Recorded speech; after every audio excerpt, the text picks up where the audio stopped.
बिस्मिल्लाहिर्रहमानिर्रहीम। अस्सलाम वालेकुम वरहमतुल्लाहि वबरकातुहू। आज का हमारा टॉपिक है clean note policy, state Bank of Pakistan. जो लोग बैंकिंग के साथ वाबस्तगी रखते हैं और बैंकिंग में एक बैंक से दूसरे बैंक में जब जाते हैं, वो इंटरव्यू देते हैं, तो इंटरव्यू में अक्सर उनसे ये क्वेश्चन कर लिया जाता है कि what is clean note policy. आप क्लीन नोट पॉलिसी के मतलब क्या जानते हैं। और अगर आप बैंकिंग में हैं, आप एक बैंकर हैं, तो आपको क्लीन नोट पॉलिसी का पता होना भी ज़रूरी है और इसके ऊपर अमल दरामद होना भी ज़रूरी है।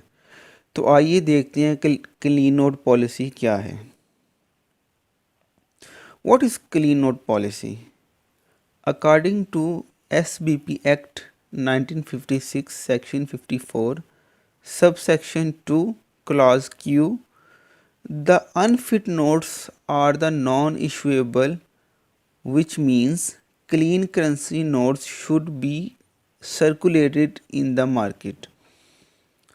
जो स्टेट बैंक ऑफ पाकिस्तान का एक्ट 1956 है, उसका जो है सेक्शन 54 है और उसका आगे सब सेक्शन 2 है और उसकी जो शिक नंबर Q है, उसमें लिखा गया है कि जो गैर मौजू नोट्स हैं उनको इशू नहीं किया जाएगा।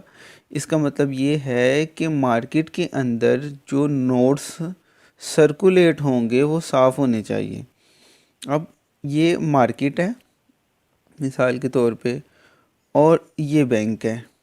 अब मार्केट से पैसे जाते हैं बैंक में और बैंक से फिर मार्केट में आ जाते हैं। लोग अपनी जो सेल होती है उसके पैसे बैंक में जमा करवाते हैं या अपनी सेविंग के पैसे बैंक में जमा करवाते हैं, और जब उन्हें ज़रूरत होती है तो वो बैंक से जाके पैसे निकलवाते हैं। जब बैंक में पैसे जाते हैं तो उसमें गंदे मंदे नोट भी होते हैं, उसमें कटे फटे नोट भी होते हैं, उसमें साफ़ नोट्स भी होते हैं, तो उसको बैंक ने रिसीव करना होता है। लेकिन जब बैंक जो है वो कस्टमर्स को उनके पैसों की अदायगी करेगा, जब वो डिमांड करेंगे चेक की सूरत में या ATM कार्ड के ज़रिए पैसे निकलवाएंगे, तो बैंक के ऊपर लाजिम व मलजूम है कि वो उनको वो नोट्स पे करे कि जो साफ़ सुथरे हों।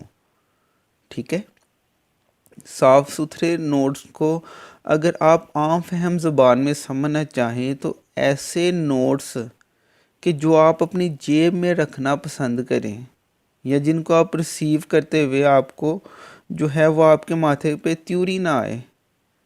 ठीक है, जो आप समझते हैं कि ये नोट ठीक है, इसको मैं जेब में रख सकता हूँ, ठीक है, वो इशूएबल नोट होता है, वो साफ़ नोट होता है। इसमें कुछ एक्सेप्शंस भी हैं। कुछ लोग ऐसे भी होते हैं कि जिनको फ़र्क नहीं पड़ता, जैसा मर्ज़ी नोट हो, वो कहते हैं जी पैसे होने चाहिए। लेकिन ये सेंसिबल लोगों के लिए है कि जो नोट आप खुद रिसीव करना पसंद करें वो री इशूएबल या इशूएबल नोट होता है। What are unfit notes? अब अनफिट नोट्स कौन से हैं? ठीक है, वो कौन से नोट्स हैं कि जो आप इशू नहीं कर सकते, जो आप जो है वो पब्लिक को पे नहीं करेंगे। ठीक है जी। अब उसके अंदर जो है इनको 3 कैटेगरीज में जो है वो डिवाइड किया गया है। सॉइल्ड नोट्स, म्यूचुलेटेड और क्लेम नोट्स। अब इनको बदरजा हम जो है वो आके इनके ऊपर बातचीत करते हैं कि सॉइल्ड नोट्स क्या हैं, म्यूचुलेटेड नोट्स क्या हैं और क्लेम के नोट्स कौन से हैं। सबसे पहले सॉइल्ड नोट्स की बात करते हैं। ठीक है जी।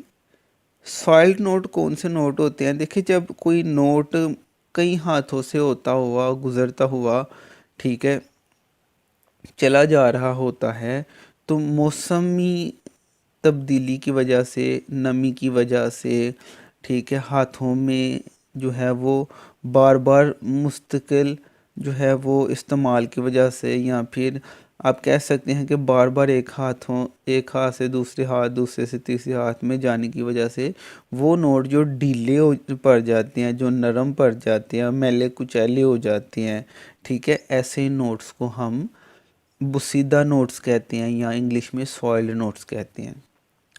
इंग्लिश में इधर लिखा हुआ है नोट्स विच बिकम डर्टी, जो गंदे हो जाते हैं, एंड लिम्प, या नरम हो जाते हैं ड्यू टू ह्यूमिडिटी, नमी की वजह से, एंड देयर कांस्टेंट यूज़ और मुसलसल इस्तेमाल की वजह से। चेंज ऑफ हैंड्स, यानी कि एक हाथ से दूसरे हाथ, दूसरे से तीसरे, तीसरे से चौथे, इस तरह जो है ना वो नोट्स के जो ख़राब हो जाते हैं इस तरह के कि वो मैले कुचैले हो जाते हैं या नरम हो जाते हैं, ऐसे नोट्स को हम सॉइल्ड नोट्स और उर्दू में इन्हें हम बुसीदा नोट्स कहते हैं। तो ऐसे नोट्स जो हैं वो आपने कस्टमर को पे नहीं करने होते, बल्कि क्या करना होता है, इनको आपने लहदा से कर जो है वो निकालना होता है, और जब पैकेट मुकम्मल हो जाती है तो फिर आपने वो अपनी जो सीपीसी है या फीडिंग ब्रांच है उसको सेंड कर देना होता है। वो फिर आगे स्टेट बैंक को जो है वो आगे जमा करवा देते हैं और एक्सचेंज कर लेते हैं। दूसरे नंबर पे बारी आती है म्यूचुलेटेड नोट्स। म्यूचुलेटेड नोट्स क्या होते हैं? ठीक है, ये कटे फटे नोट होते हैं। इंग्लिश में पहले बात करते हैं, हम कहते हैं नोट्स विच आर टोन, के जो फटे हुए हैं, सॉरी, जो फटे हुए हैं, डिसफिगर्ड हैं, पार्टली कट डैमेज्ड हैं और स्लाइटली बर्न्ड, प्रोवाइडेड कहता है, और वो जो है ना वो जले हुए हैं, प्रोवाइडेड शर्त ये है कि 3/4 portion thereof be intact, कि उसका जो है ना 3/4 हिस्सा जो है वो सलामत होना चाहिए। यानी कि तकरीबन आप कह सकते हैं कि 75% जो है उसका जो नोट का हिस्सा है वो सलामत हो।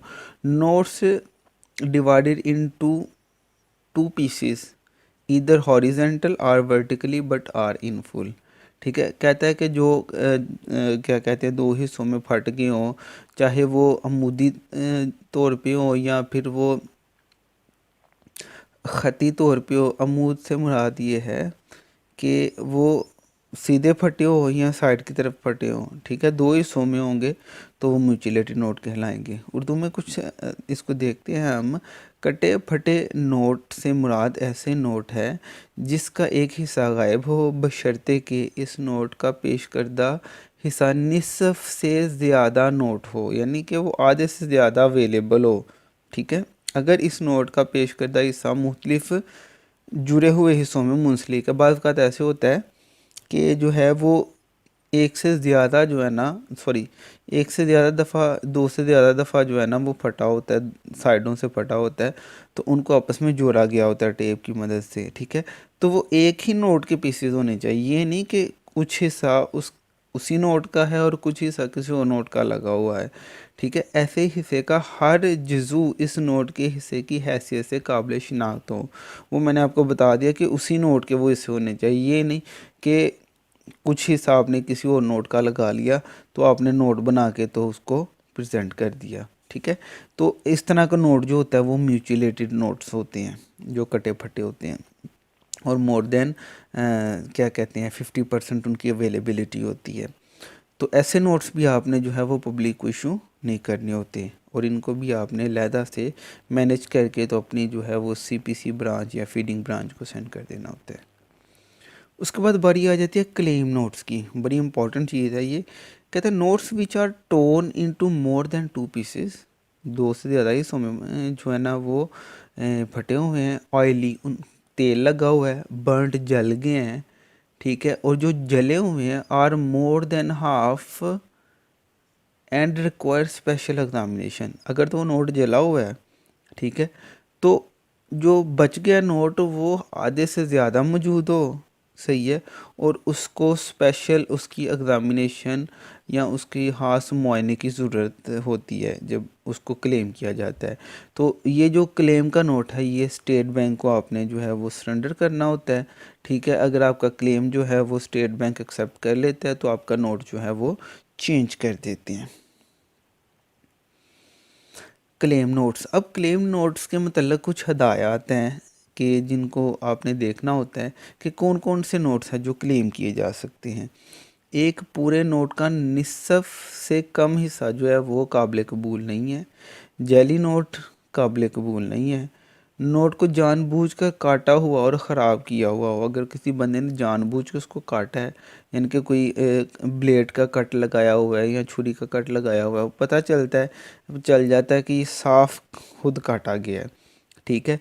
एक चीज़ का फटना और होता है, एक चीज़ का काटना और होता है। ठीक है।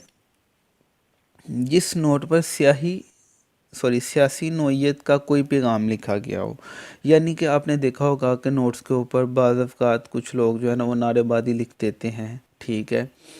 और जैसे गो फलां गो, यानी कि उस बंदे का नाम लिख के, या कोई सियासी या कोई जो है आप कह रहे हैं कि मजहबी कोई स्लोगन है, कोई नारा लिखा हुआ है या कोई पैगाम लिखा हुआ है। ठीक है। तो ऐसा नोट भी जो है ना वो क्लेम में एक्सेप्ट नहीं होगा। जिस नोट पर कायद-ए-आज़म की तस्वीर की बेहुरमती की गई हो, अक्सर देखा है कि जो तस्वीर होती है, कोई मूंछें बना देता है, कोई दाढ़ी बना देता है। ठीक है। और मादला, और कई दफ़ा देखा है कि वो जो है आंखें जो हैं वो उसको ज़्यादा कलर उसमें भर के, तो ऐसे लगता है जैसे वो आंखें है ही नहीं है। ठीक है। बालियाँ कानों पे बनाई गई होती हैं। तो इस तरह के डिफरेंट जो है ना वो नोट्स बाद वक़्त देखने में आते हैं। तो ये नोट की जो ऊपर जो तस्वीर है कायद-ए-आज़म की, उसकी बेहुरमती की गई होती है। इस तरह का नोट भी क्लेम के लिए काबिल कबूल नहीं होता, और जो बैंक वाले हैं वो भी इसको वसूल, जो कमर्शियल बैंक्स हैं वो नहीं करेंगे। ऐसा नोट जो एसबीपी या बीएससी की किसी दफ्तर, एनबीपी की चेस्ट, नामजद शुदा तजारती बैंक ने मनसूख करार दे दिया हो, या जिस नोट की मालियत अदा जो हो चुकी हो, यानी कि आपने क्लेम में स्टेट बैंक में पेश किया, आपको उसका क्लेम मिल गया। ठीक है। अब वो नोट किसी तरीके से दोबारा जो है वो क्या कहते हैं आगे उसको ज़ाया नहीं किया गया, और किसी तरीके से वो फिर किसी के हाथ में आ गया और वो क्लेम करने के लिए चला गया। तो उस नोट को चेक किया जाएगा कि आया इसकी पहले मालियत अदा की जा चुकी है या नहीं। अगर तो वो पहले पेड हो चुकी है उसकी मालियत, तो उसकी जो है ना वो दोबारा मालियत पे नहीं होगी और उसको दोबारा क्लेम नहीं किया जा सकेगा। ठीक है। ये कुछ हिदायत हैं कि जो क्लेम नोट के मतलब हैं। अब पेनल्टी की तरफ आते हैं। पेनल्टी पर instance according to State Bank of Pakistan circular number 4/2017। ठीक है जी। Issuance of unauthenticated and unprocessed bank notes to public, penalty पर इंस्टांस इज 100,000। अगर आपके काउंटर से किसी को जनरल पब्लिक को जो है वो नोट री इशुएबल के बजाय सॉइल्ड, या फिर जो है वो म्यूचिलेटेड, या कोई क्लेम नोट उनको पे हो जाता है, उनको साफ नोट नहीं जनरल पब्लिक में को पे होता, और स्टेट बैंक पकड़ लेता है, या फिर इंस्पेक्शन आती है और उस दौरान वो चेक करते हैं कि आप जनरल पब्लिक को सॉर्टेड कैश यानी कि रीशुएबल कैश देने के बजाय आप जो है वो अनसॉर्टेड कैश ही पे कर रहे हैं, यानी कि मिक्सअप नोट ही दे रहे हैं, तो इस तरह वो पर इंस्टांस आपको 100,000 पेनल्टी, यानी कि सीधी सीधी 1 लाख की पेनल्टी ठुक जाती है। ठीक है। और अगर आपके एटीएम में आप जो है वो रिशुएबल नोट नहीं डाल रहे, ठीक है, सॉर्टेड साफ नोट नहीं डाल रहे बल्कि मिक्स नोट ही डाल रहे हैं, और वो वहाँ से पकड़ा जाता है कोई ऐसा नोट कि जो अनफिट है, तो भी आपको 1 लाख रुपया पेनल्टी पड़ जाएगी आपकी ब्रांच को, आपके बैंक की ब्रांच को। ठीक है। तो इसलिए आप कोशिश करें कि जो अगर आप बैंक में काम कर रहे हैं, तो आपने देखना है कि आपकी एवरेज पेमेंट कितनी हो रही है। ठीक है। पर डे की एवरेज पेमेंट क्या है, उस लिहाज से आपने क्या करना है, अपनी जो सीपीसी ब्रांच है वहाँ से कैश मंगवाना है सॉर्टेड। ठीक है। और फिर उसमें से पेमेंट वगैरह करनी है। फिर जो आपको कैश रिसीव हुआ होगा, ठीक है, उसको अनसॉर्टेड के स्टैंप लगा के अपनी सीपीसी ब्रांच को भिजवा देना, ताकि वहाँ से सॉर्ट हो जाए, और अगली दफ़ा जब आप रिक्वेस्ट करें तो आपको सॉर्टेड कैश अवेलेबल हो जाए। ठीक है। तो ये आपने खास ख्याल रखना है इस चीज़ का। अच्छा जी, नंबर मैंने मेंशन कर दिया अपना। ठीक है। और हमारे चैनल को आप ज़रूर सब्सक्राइब करें, और उसके साथ एक बेल का बटन है, उसको आपने ज़रूर प्रेस करना है, ताकि आने वाली जो इन्फॉर्मेटिव वीडियो है फ्यूचर में वो आपको बर वक्त मिल सके और आप उससे मुस्तफ़ीद हो सके। बहुत शुक्रिया। वमा अलैना इल्लल बलागुल मुबीन। अस्सलामु अलैकुम वरहमतुल्लाहि वबरकातुहू।